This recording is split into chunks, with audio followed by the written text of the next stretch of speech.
Sitting here with Dan and Lorna from Skinny Lister. Afternoon. All right.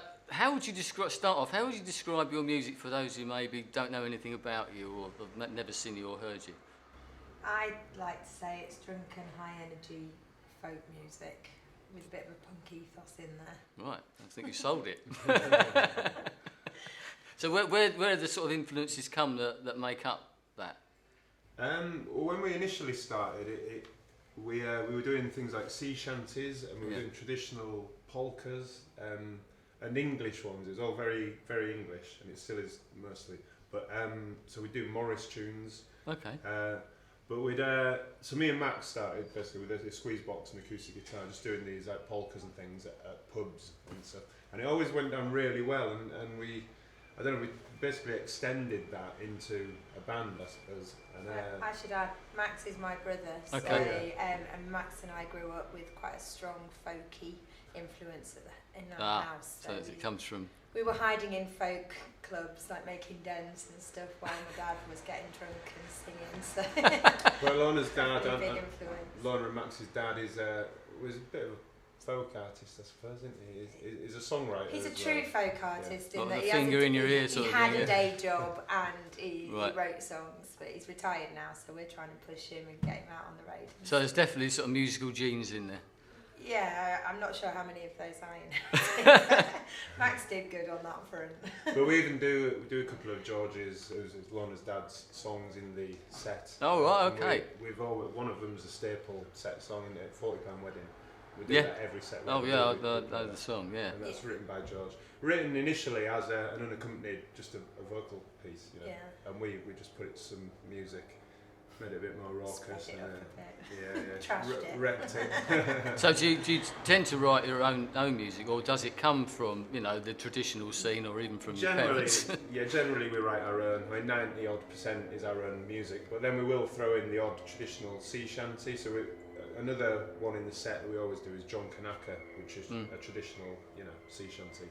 So we'll still do that in the set now. And that's sort of more a cappella, obviously. Yeah, it's just vocal and a kick drum or a stomp box. Stomp box, yeah.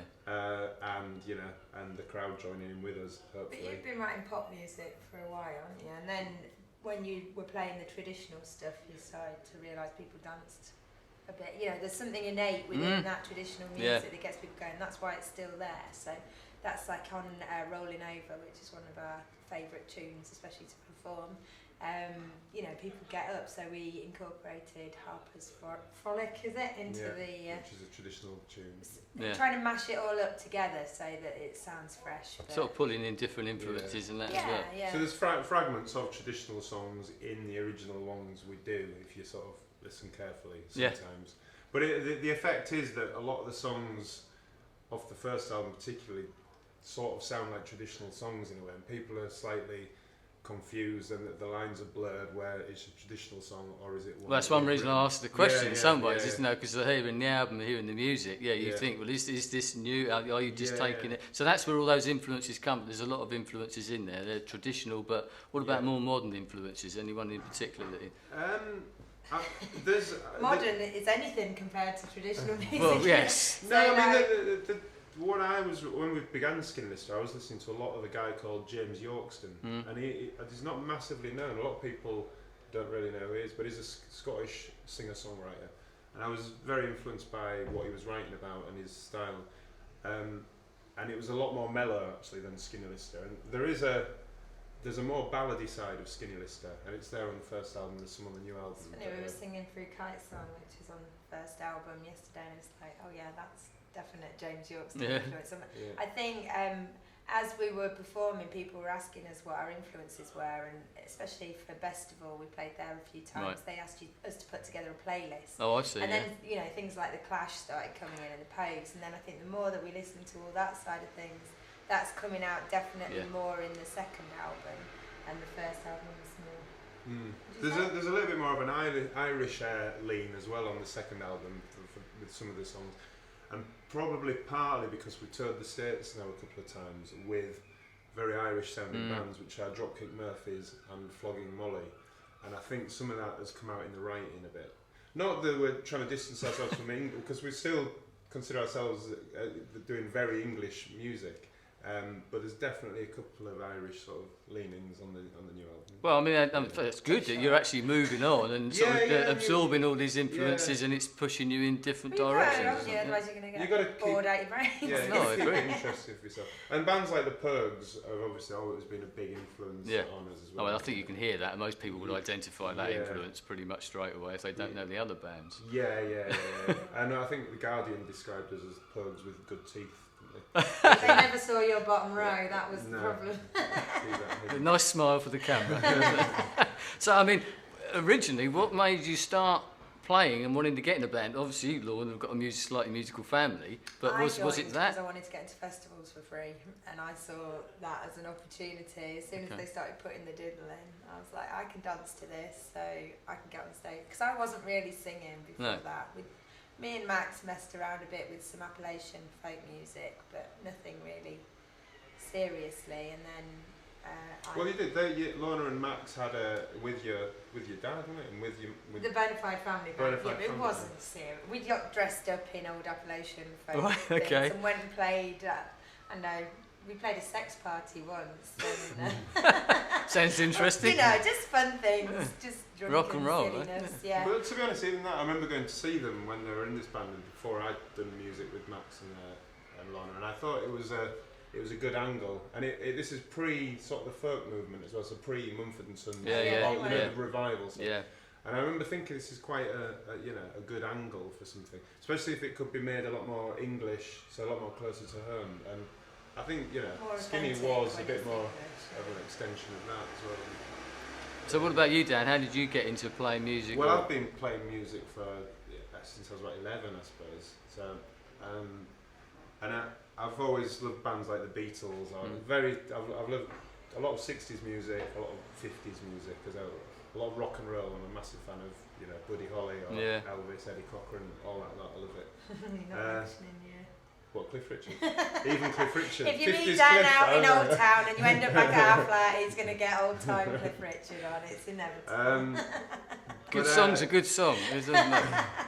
But yeah, I was drawn to sort of songwriting, I suppose, initially, and I love the songs that Lennon and McCartney wrote, and I was just trying to write songs. I've always been trying to write songs, of that standard, I suppose.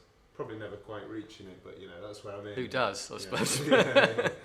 And then I've gone through various, sort of more indie band, I suppose, before indie guitar band, before Skinny Lister. But arriving at Skinny Lister I sort of felt very comfortable with that sort of, and there is something almost primal in the music or something. I just really enjoyed playing that sort of in some ways that everybody, any English British person gets drawn. It goes back into your heritage, doesn't it? It's in there somewhere. When we go over to America, it's like they tend to think we're Irish. But they're like, takes me back home to where my grandma was from. I consider myself that's to your be, roots a bit. So it connects with them as well. Well, even if they don't think we're Irish, there's a sort of Celtic feel to it, whether it's Irish, Scottish or English. There's definitely something that connects deeply with the American people. Which is why we've done so well there, and we've spent a lot of time over there. Playing our own shows, playing big festivals, and supporting the likes of Flogging Molly. So it's been an adventure, hasn't it? The one thing I must ask is there's usually a sort of a story behind the name of a band. I mean, Skinny Lister must have come from somewhere. It's quite a boring one, isn't it? Weird. we sort of, there was a period we were sort of making reasons up for the name, weren't we? Max is still doing it. Yeah, he still does that. But basically, I had a friend at school called Stephen Lister who was very thin, and his nickname was Skinny Lister. Okay. And it was, I don't know, just thought it had a ring to it. Yeah. And I don't know why we thought I need a name for a band, and it very quickly took 10 minutes to think of, and then it stuck. So it's not the something, so something a bit different. And it's handily one of those. If you Google a name, you want it to be something that's not that common. So you Google Skinny Lister, there's only us come up. Perfect. The real Skinny Lister's long disappeared. He's no longer skinny. The real Skinny Lister did contact me recently, and I've not spoke to him in 15 years. Does he know? Well, he'd come across the band, right? And, or someone, a mutual friend, had Well, someone had you've tracked got to him go down. into it Oh now. yeah, I It's don't an want to go too. ex-copper basically said he's going to find the real Skinny Lister because he's called David Lister, and he was like, I'm not. We thought he was it, and then he was like, no, I'm not it, but I'm going to find him, and then he put the message out. Yeah. So yeah. God so knows we what he thinks. Yeah. Is What Yeah, a it's a real Skinny Lister soon. Please stand up. Yeah. So going back, I mean, you mentioned a bit about the history of the band, but how did it all sort of come together originally? Because I believe you sort of got together in London. Is that Yeah, right? well, me and Max, we went to college together, and Sam, who was the original guitar player, and having been to college, we lived in Greenwich. We lived next door to a folk club actually, so every Tuesday there was a folk club, and that was really where we sort of, the introduction was all playing together, that sort of music. And then obviously Lorna being Max's sister, Dragged along to she gigs. was never not that far away. I was dragged along to a few gigs, yeah. Then I was like, I'm going to sing better than Mule can sing that part. I can do. But the thing is, and it was a bit different to previous bands for me because it was done more to have a bit of a laugh and a good time initially. Then it wasn't. We weren't sort of positioning ourselves to try and take on the world or anything. It was just like, Yeah, that year when we got a silly title. What was it? Britain's hardest working Yeah, band. I've got that written down somewhere here. Yeah.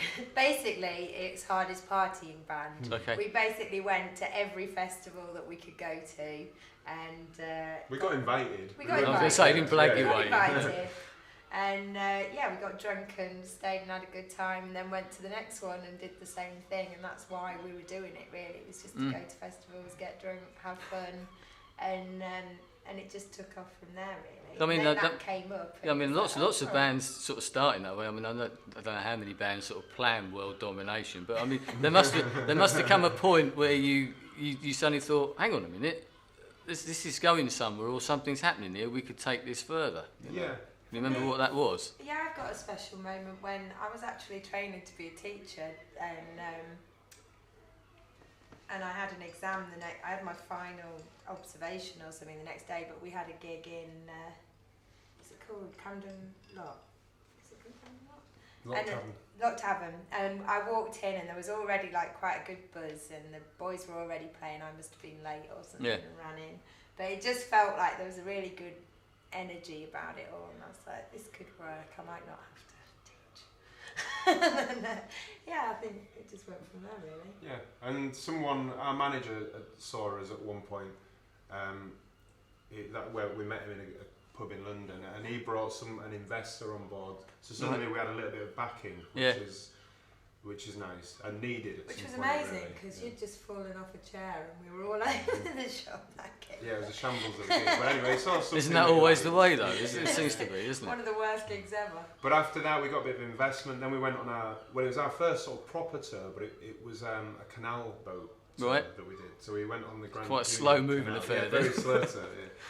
Yeah. But it was great. It was during summer, and we just stopped off at pubs along the way on this canal boat, played in the pub, got back on, and sort of cruised down to the next pub. Makes a change from a sort of a tour bus or something. That's quite good. Well, it's still tight, same sort of setup. Yeah. But we wanted to try and just do everything, but with a bit of a twist. So we didn't want to just do the traditional toilet venue thing that would be the usual thing. So we wanted to give everything a little bit of a twist or an angle. And after that, we did the homemade tour where we visited all our hometowns around the country, because we were sort of originally scattered from all over. So that was good fun. And I mean, because from that, the next question I've got down is about, because of where you are now, and you've got out of that and you've done something a little bit different, is what advice you would give to any sort of young musicians, whether it be here in Hastings or anywhere else, that what they could do. You've obviously done a couple of things slightly differently. Is that what you feel you have to do nowadays?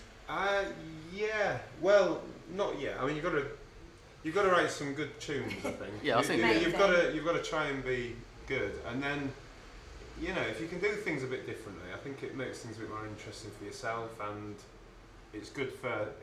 And it sounds more cynical, but it's good for PR, I think, to have a little bit of an angle on something. A story. Something that stands you. The one thing I've noticed as well, like travelling all over the place and going to all these festivals, is there's just so many people out there doing it. There's just so many people, and you've got to find your own thing.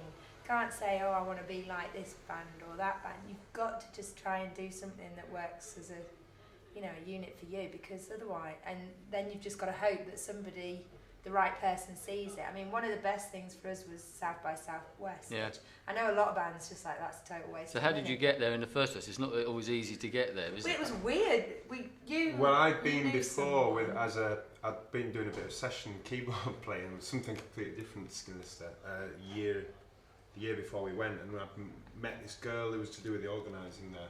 So me and the bass player had met her. We had an in, and we contacted her. Managed to get in there. But we wouldn't have still been able to afford it if it wasn't for somebody else that had a house in Austin. Okay. And then we managed to get a support tour on the back of that. Well, yeah, so we had like a whole few things that made it possible. And the guy who offered us the place in Austin had just happened to see us at Festival when we played there, and so it's just, it's the look somebody of... sees you, somebody tells somebody else, and then that happened in South by. We just played... Our actual showcase gig, as many bands would find, is like a nightmare, sounds terrible, it's just not... It wasn't that bad that year, but it can be terrible. But we actually just took our instruments, and that was the nice thing about not having a drummer, was that we could just pop into an open mic session, and then they said, play 2 songs, and then they're like, play another one. And then somebody important saw us. We signed a record deal pretty much the next week and went on the Warped Tour for 7 weeks and crossed all over America. So it's a little bit of luck, something a bit different. Not a novelty factor. It sounds horrible, but that's not the right word. But a strong identity is what it is. And believing in yourself, I suppose. We've worked really hard on our style, and I think even when the new players come in, they're like, "Whoa, you're quite strict on this style." It's like, yes, because we're happy to evolve and bring everything in, but we've worked really hard to create this story, and we need to keep tight on that, because that's why we've got, There's a brand, there's definite brand, and we try and take care of that brand, I think. It's loosening. We used to have a style sheet. Yeah. It changes, but we did, and Max always swears by the style sheet, didn't he? Yeah, it's not bad, we've got a Land Rover, there's the flag here, there's, various things. Things that identify you. Yeah. And I think, going back to your question, I think when young bands it's just trying to get your head above the crowd, especially if you're sort of an indie band or something. It's difficult, especially in this day and age. There's so many people at it. So trying to give yourself, a unique selling point and a brand. I think that's sort of the key. And we're nowhere nearly there yet. No, we're not. Still, we're still on the way. No, but I mean, there seems to be a very professional attitude, and I think that's what some people fail to realise, is that you have to be really professional, and it's a job. Well, even if you're doing another job to support it. It's definitely turned to a job, the best job in the world. Yeah, maybe. But it is hard work. You have to go out even when you're hungover as hell.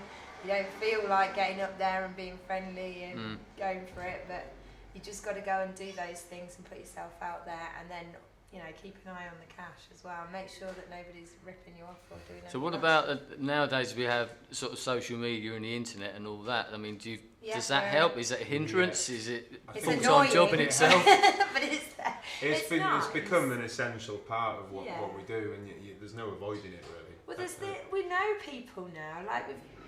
Skinny's always been that sort of band that picks up people and makes friends. We make friends with them. We'll spend time with them. And we'll have a nice time, and they'll give us favours, we'll do them favours. But with the whole social media thing, that's probably much bigger than it ever was. So a couple contacted me the other week, said they had the car nicked, or they got the car broken into and everyone nicked the CDs, and would we send them a CD? Things like that. And then I'll remember who that was next time I'm in Pittsburgh in America. They'll come up to me, and it's just nice to branch out and meet. That's part of the exciting. The excitement is actually making friends with a whole group of people all over the world. So one of the things sort of dealing with local bands is how to build up a fan base. I mean, a lot of people now, the reason I ask questions about social media, that's how they do it, but sort of mailing lists and all that. Did you have to go into that, or did you manage to avoid that? We didn't do it at the beginning, but we've started doing it. In fact, I insisted on that. We went on the American tours because I thought we should be gathering emails. Yeah. So there's a lot of people seeing us every night, and a lot of people will connect to us through Facebook or Twitter. But it's good to have that old, I say old-fashioned, but email. It's good to have that How form of long's contact. Facebook even going to, you know, there's things, so now there's advice about how you can obtain people's emails and things. See, it sounds very cynical, isn't it? But yeah. But no, just being... People forget you, and it's not their fault. It's like if you don't go back to a place on the earth for a year, then, you know, God knows how many bands they've seen since they saw you. It's nice to keep in touch. I mean, we don't send an email a week or anything. No, we don't do We're that not at all. anywhere near that. But it is nice to just keep in touch and say, hi, we're coming to your neck of the woods. The fan base was increased the old-fashioned way for us a bit as well. When we'd started to tour America, we did the Warped Tour for 7 weeks. We did the tour with Dropkicks, the tour with Foggy and Molly. That's what really upped our Facebook numbers and things out, and email lists. So it's the old traditional way of playing gigs as well, getting out there and being seen. And you can't avoid having to do that, really. You know. Well, you can. But you're not going to get it's anywhere. It's not the way that we're doing it. No. You know. So coming on to that, I mean, you've played a lot of gigs. I mean, you mentioned that the hardest working or the hardest partying band in the UK. But I mean, you've done a lot of American tours. I mean, that seems quite, and Japan as well. I understand you played there. So I mean, that seems fairly unusual. A lot of the sort of UK bands maybe don't play America. Maybe I don't know, but they don't play America as much as you have. Is that? Yeah, no, it's probably true at our sort of level, I suppose. But we just got, as Lorna said about the South by Southwest opportunities that we got there, just meant that we got in there and got these things offered to us, and you know, we'd have been foolish to turn them down. Yeah, we met some important people with some clout. So you know, opening up the main stage for Coachella is like just a ridiculous achievement for our CV. I mean, it didn't feel like last weekend at Glastonbury where we had a tent full of people that I could recognise most of them from somewhere on the journey, but it felt like a great thing for our CV, and we can say, you know, we opened up for Coachella, but the next time I want to go to Coachella, I want a big crowd. You know, it's like higher up the bill. But Glastonbury's probably one of our, this year was one of the most we had a great time at Glastonbury gigs because it felt, you know, it felt real. It felt like, you know, I recognise half the crowd as people that have followed us. I saw a video online, I don't know if it was on your own channel or something, of one of the songs that you played at Glastonbury, you know, a couple of weeks ago, and I looked at that and thought, wow. Yeah, you know, there's we looked at that and went, wow. We flew in from America the day before, and we have good shows in America because we've been gigging so much. But it was great. It was a nice, you know, reward for our hard work. So, I mean, you've done one album, Forge and Flagon, another album on its way. Yeah. Have you got any titles or anything yet for that? Probably. Can we say that? Yeah. We're probably going to... it's coming out in Japan later this year, at the end of this year for certain. Probably coming out in the UK at the very start of next year with a possible single later this year. But it's probably going to be called Down on Deptford Broadway, which is where... it's where a few of us used to live, me and Max. And it's one of the lyrics from one of the songs. And it's quite a London-centric, even though we live in Hastings now, there's a lot of London reference in the album. You know. So the band tease you don't and say, oh, Dan, write another song about a girl that's treated you bad and in London at some time. But yeah, we think that's going to be the title, but you never know, it could change. That's the working title. It's not written down yet. So after that, in Japan. So I presume you'd be touring that, going back to America. I know you're going to Japan again, I understand, as well. Yeah. Well, it's going to come out in Japan in October, and we're going back there in October for one of the festivals and a little mini tour, I think. Is it Yeah, I can't remember. I can never remember the names in Japan. But, yeah, it was an opportunity to go back, but we needed to get the album out. So yeah, no, fair enough. Got it out. Lots of any other ambitions that you've got that you can think of, apart from obviously growing the band? Is there anywhere you want to play that you haven't played yet? We've not been to Australia. We wouldn't mind getting out there. To Australia. Hawaii. Our bass player is from Hawaii. Oh, really? Is offered us a few times. We can stay there and stuff for free. So as long as we can get flights out there and do some gigs. So we're trying to schedule. And all the girlfriends of the other band members don't mind. Well, my son went to Hawaii a couple of years ago and he loved it out there. So it's trying to persuade people that it's not just a holiday. It's from work. It's not the market. But it looks idyllic. I'd like to get out nice. Nice to go and see where Michael's from as well. Yeah. And then I'm sure there are other sort of areas that I mean, we do a lot in Germany as well. Yeah, that's traditional for British bands, I think. Yeah, it is. Yeah, they're all, you know, they all like drink and stuff. Well, it's a bit, you know, a generalisation, but they're good. They like a good party. They've got good hospitality, as we found out this weekend yet again. Yeah. So I must ask you about the Hastings connection, because obviously, you know, coming from Leicester, from Bridlington and London, but you two now live here in Hastings. So what is it about Hastings? Why did you come to Hastings in the first place? I must ask. I'm glad you're here. Well, the first time we came here was to play a gig down the Stag. It was the homemade tour, because Sam, our original guitarist, is from Bexhill, I think. Oh, okay, right. Or no, St Leonard's. Hastings. And so his home part of the home tour was here. So we came and played a gig in the Stag, and it was crazy. It was great fun, and especially John Kanaka went off. I can believe loud that. and proper.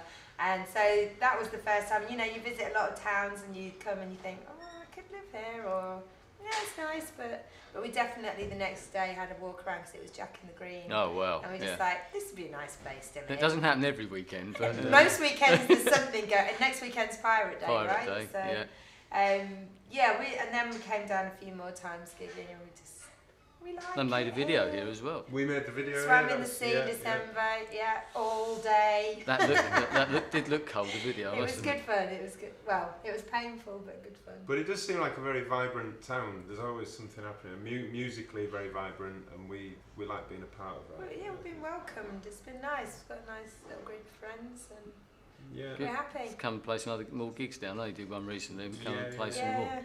It's just getting all the rest of the band down.